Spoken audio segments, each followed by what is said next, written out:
ku ssaawa nga 8:30 ez'amalya g'ebyemisana. Abasingisibwa omusango okutta omukyala Donah Katushabe nga bakulemberwamu Sebufu babadde bataka ku kkooti enkulu ewozesa emisango gya nnaggomola mu Kampala okusobola okuwuliriza ekibonerezo kyabwe. Munnamateeka w'oludda oluwabi Alex Michael Jok asabye kkooti okuwa abavunaana ekibonerezo ekikakali kubanga omusango bazza gwa nnaggomola obujulizi okulaga nti baatemula omukyala ono mu bugenderevu okukozesa obuyinza obusukkiridde mu kutulugunya omukyala ono n'ensonga endala. Bw'atyo n'asaba kkooti ebawanike ku kalabba. Wabula bannamateeka abavunaanwa nga bakulemberwamu Alaka basabye kkooti ekibonerezo kino kibeere kisaamusaamu kubanga gwe mulundi gwabwe ogusoose okuzza omusango okubeera n'obuvunaanyizibwa eri amaka gaabwe n'ensonga endala. A1 has intimated to us that he has also gotten 68 dependents, orphans he's looking after. There is no wastage of resources. What happened, my lord, was this court is enjoined by the Constitution.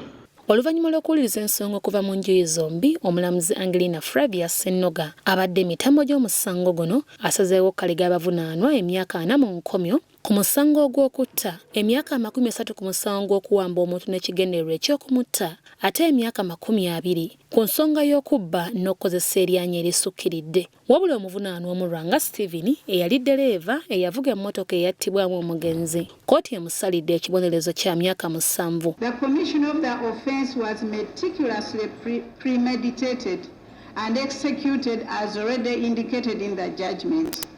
All the convicts acted in furtherance of unlawful purpose, and as the evidence indicates, each played a part in the commission of the offences. The sentences are to run concurrently, and the period each one has spent on remand is to be deducted. Oludda oluwabi oluvannyuma lw'ensala y'omulamuzi lutegeezezza nga bwe lugenda okujulira ku nsala eno. Yes, my lord, we intend to appeal against the conviction and sentence. We had earlier asked court to avail us with the judgment which has not. You are going to receive it and sign that you have received it, and the proceedings will be typed and availed to you so that you can. Abamu ku b'enganda z'abasibe abadde bakulukusa amaziga beemulugunyizza olw'ensalawo y'omulamuzi gye bagambye nti ekibonerezo kisusse obunene. Kyatasaze bulungi, asaze alimu ekimuwaga n'amaanyi.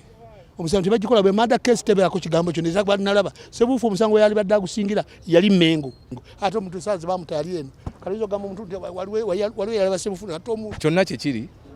The Sebufu's tormentors know the truth and they know it. Somebody who can dish out 100 million to the orphans, somebody who can dish out billions to people who are disabled. You cannot say that he killed somebody because of 4 million shillings. Wabula bba ab'enganda z'omugenzi Donah Katushabe bategeezezza nti wadde tebayinza kuzza muntu waabwe naye ekibonerezo ekiweereddwa bano kibadde yaddeko. Omulamuzi abadde very abadde fair kubanga ssebo si kyangu okufiirwa omuntu wo. Nobeera osasidde ssente meka naye ng'oli mufu yafa dda teziyamba. Sebufu, I think he has tried to buy people. We always hear in rumors he has paid in too much money. You get.